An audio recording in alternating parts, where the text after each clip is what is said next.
minkälaisen tiedonhankintaa sinä käytät nettiä? No minä käytän semmoisen, että varsinkin tätä omaa toimintaa, kun ajatellen niin kun kehitetään, niin pitää tietää myös sitä, että mitä niin kuin asiakkaat ja ihmiset maailmalla haluaa. Ja sitä kautta niin tutkin yleensä niin kuin vastaavia kohteita Norjassa, Ruotsissa, Islannissa, Venäjällä, Alaskassa. Niin sieltä näkee, miten ne hoitaa asioita ja minkälaisia asiakkaita niillä on. Ja todella helppo niin kuin silleen seurata. Ja sitten sieltä voi jotain tarttua semmoisia asioita, mitkä vois itse tehdä kans, mutta ei samalla lailla, mutta se mikä soveltuu esimerkiksi tälle alueelle.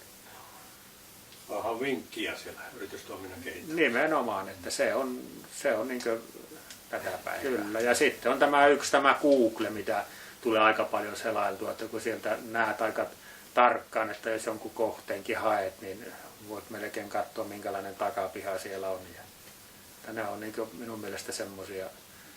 Joo, siellä on se kuvapalvelu. Niin. Joo. Ja niihin ollaan panostettu niihin kotisivuihin ja niihin tullaan vielä enemmän nyt satsaamaan tätä meidän yritystoimaa, kun kehitetään, että juuri näitä tuotteita, uusia tuotteita ollaan nyt ajamassa sisälle, niin kyllä siellä niin kuin kotisivuille ja sitten näille matkanjärjestäjille laitetaan netin kautta tietoa menemään. Ja yritys on Facebookissa ja sosiaalisessa mediassa ilmeisesti. Kyllä, nimenomaan. No, tämmöinen Skypen käyttö asiakkaiden kesken?